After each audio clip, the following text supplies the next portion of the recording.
berjudul Hakikat Manusia. Baiklah, di sini saya akan memperkenalkan anggota kelompok saya yang pertama, yaitu ada Regina Rahmawati. Yang kedua ada Dea Khairunisa. Yang ketiga ada Alia Saidah, Ibnu Mahayat, Ila Suci, Naida Ria, dan Nur Uswah Hasanah. Baiklah, materi yang pertama ada hakikat manusia. Hakikat manusia adalah ciri-ciri karakteristik yang prinsipil yang membedakan manusia dari hewan. Wujud hakikat manusia yakni kemampuan menyadari diri, kemampuan bereksistensi, memiliki kata hati, memiliki moral, kemampuan bertanggung jawab, rasa kebebasan atau kemerdekaan, menyadari hak dan kewajiban, dan kemampuan menghayati kebahagiaan. Selanjutnya ada hakikat manusia dibedakan menjadi beberapa dimensi. Yang pertama yaitu beberapa aliran tentang hakikat dimensi manusia. Misalnya monisme, spiritualisme, materialisme, atomisme, dualisme, pluralisme, dan evolusionisme. Yang kedua yaitu beberapa pilihan tentang dimensi hakikat manusia. Contohnya hakikat manusia jiwa raga, jasmani dan rohani. Hakikat manusia individu dan sosial dalam hal ini dibedakan menjadi dimensi keindividualian serta dimensi kesosialan.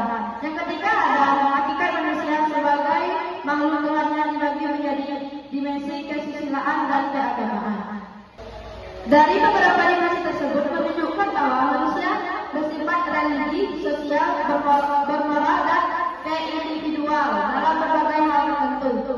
Manusia bersifat religi karena setiap manusia yang ada di dunia memiliki Tuhan yang harus disembah. Seperti yang selalu kita dengar bahwa manusia adalah makhluk sosial. Baiklah, selanjutnya hakikat pendidikan. Hakikat pendidikan adalah proses pengembangan posisi individu secara sadar dan terencana untuk mencapai tujuan yang diharapkan, seperti membentuk manusia yang utuh atau kamil dan berdaya asing. Pendidikan bukan hanya tentang transfer pengetahuan, tapi juga mengembangkan keterampilan nilai dan sikap positif, serta membentuk karakter. Selanjutnya, secara etimologis istilah fisika berasal dari bahasa Yunani pedagogie dengan akar kata pais dan agai. Kata pais artinya anak dan agai artinya membimbing. Jadi pedagogie berarti bimbingan yang diberikan kepada anak. Dalam bahasa Inggris, pendidikan diterjemahkan menjadi education yang berasal dari bahasa Yunani yaitu education, artinya membawa keluar yang tersimpan dalam jiwa anak untuk dituntun agar tumbuh dan berkembang. Selanjutnya ada elaborasi. Yang pertama, proses pengembangan potensi, yaitu pendidikan adalah usaha untuk mengembangkan potensi yang sudah ada pada diri seorang, baik potensi intelektual, emosional, sosial, maupun spiritual. Yang kedua ada tujuan yang diharapkan. Tujuan pendidikan untuk mencapai tujuan yang lebih luas seperti membentuk individu yang berpengetahuan beragam mulia, memiliki keterampilan yang dibutuhkan, dan mampu beradaptasi dengan perubahan zaman. Dan yang ketiga adalah pendidikan bukan hanya transfer pengetahuan. Pendidikan tidak hanya tentang menguasai materi pelajaran, tetapi juga tentang mengembangkan kemampuan berpikir kritis, kreatif, dan inovatif. Dan yang keempat ada pentingnya nilai dan sikap.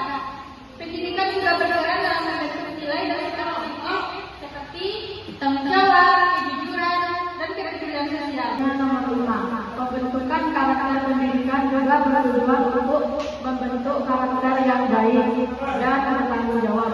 6. Pendidikan dalam perspektif Don Dewey memandang pendidikan sebagai proses penggalian dan pengolahan pengalaman secara terus-menerus yang bertujuan untuk merekonstruksi dan mengorganisasi pengalaman hidup. 7. Pendidikan dalam perspektif Islam. Dalam Islam, pendidikan bertujuan tidak hanya untuk mentransfer ilmu, tetapi juga untuk menumbuhkan iman, takwa, dan akhlak mulia. 8. Pendidikan dalam perspektif undang-undang. Undang-Undang Nomor 20 Tahun 2003 tentang Sistem Pendidikan Nasional mendefinisikan pendidikan sebagai usaha sadar dan berencana untuk mewujudkan suasana belajar dan proses pembelajaran agar peserta didik secara aktif mengembangkan potensi dirinya. Kesimpulannya yaitu manusia adalah makhluk kompleks yang memiliki potensi untuk berkembang dan tumbuh melalui proses pendidikan. Hakikat manusia mencakup aspek fisik, emosi, intelektual, dan spiritual. Pendidikan yang efektif harus mempertimbangkan hakikat manusia ini dapat bertujuan untuk mengembangkan potensi individu secara holistik sehingga mereka dapat menjadi pribadi yang seimbang, berpengetahuan dan berkontribusi positif pada masyarakat. Dengan demikian, pendidikan bukan hanya tentang transfer pengetahuan, tetapi juga tentang pembentukan karakter dan pengembangan kemampuan manusia secara menyeluruh. Baiklah, mungkin hanya itu saja presentasi dari kelompok kami. Apabila ada salah kekurangan kami mohon maaf. Kami tutup dengan wassalamualaikum warahmatullahi wabarakatuh.